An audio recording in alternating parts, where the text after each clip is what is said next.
Reserve bank of India यानी RBI India के financial orchestra का कंडक्टर जैसा है।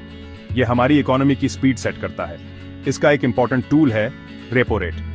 ये वो इंटरेस्ट रेट है जिस पर आरबीआई कमर्शियल बैंक्स को पैसे उधार देता है। जब आरबीआई रेपो रेट कम करता है तो बैंक्स के लिए पैसा उधार लेना सस्ता हो जाता है।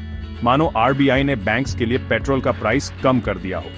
इससे बैंक्स भी इंडिविजुअल्स और बिजनेसेस को दिए जाने वाले लोन्स पर इंटरेस्ट रेट्स कम कर देते हैं। मतलब सबके लिए उधार लेना सस्ता हो जाता है। आरबीआई ने रेपो रेट 25 बेसिस पॉइंट्स कम कर दिया है, जिससे यह 6.25% हो गया है। 5 सालों में यह पहली बार है कि आरबीआई ने ऐसा मूव लिया है जो दिखाता है कि वो इकोनॉमी को बूस्ट करने की कोशिश कर रहा है। इस रेट कट का इमीडिएट और लॉन्ग टर्म दोनों तरह के इफेक्ट्स होंगे। शॉर्ट टर्म में होम लोन्स, कार लोन्स और पर्सनल लोन्स की ईएमआईज कम होने के चांसेस हैं। ऐसा इसलिए क्योंकि ये लोन्स अक्सर रेपो रेट से लिंक्ड होते हैं। जो लोग कोई बड़ी चीज खरीदने का सोच रहे हैं, उनके लिए ये सही टाइम हो सकता है। लॉन्ग रन में रेट कट से इकोनॉमिक ग्रोथ को बूस्ट मिल सकता है।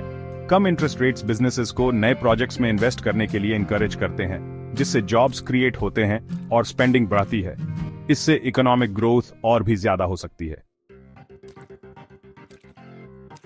हाल ही में गवर्नमेंट द्वारा प्रेजेंट किया गया यूनियन बजट भी इस इकोनॉमिक लैंडस्केप में इंपॉर्टेंट रोल प्ले करता है। बजट में टैक्स कट्स शामिल थे, जिनका एम डिस्पोजेबल इनकम बढ़ाना था, जो आरबीआई के स्पेंडिंग और ग्रोथ बढ़ाने के एफर्ट्स को और सपोर्ट करता है।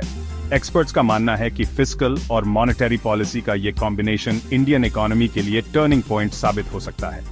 रेट कट और बजट अनाउंसमेंट्स ने मार्केट में ऑप्टिमिज्म की फीलिंग पैदा की है। ये पॉजिटिव सेंटिमेंट इन्वेस्टमेंट्स अट्रैक्ट करने और इकोनॉमिक ग्रोथ को बढ़ावा देने के लिए जरूरी है। आरबीआई का रेपो रेट कम करने का डिसीजन इंडियन इकोनॉमी के लिए एक इंपॉर्टेंट डेवलपमेंट है। ये इंडिविजुअल्स के लिए लोन रिपेमेंट्स पर बचत करने और बिजनेसेस के लिए अपने ऑपरेशंस एक्सपैंड करने का अपॉर्चुनिटी देता है।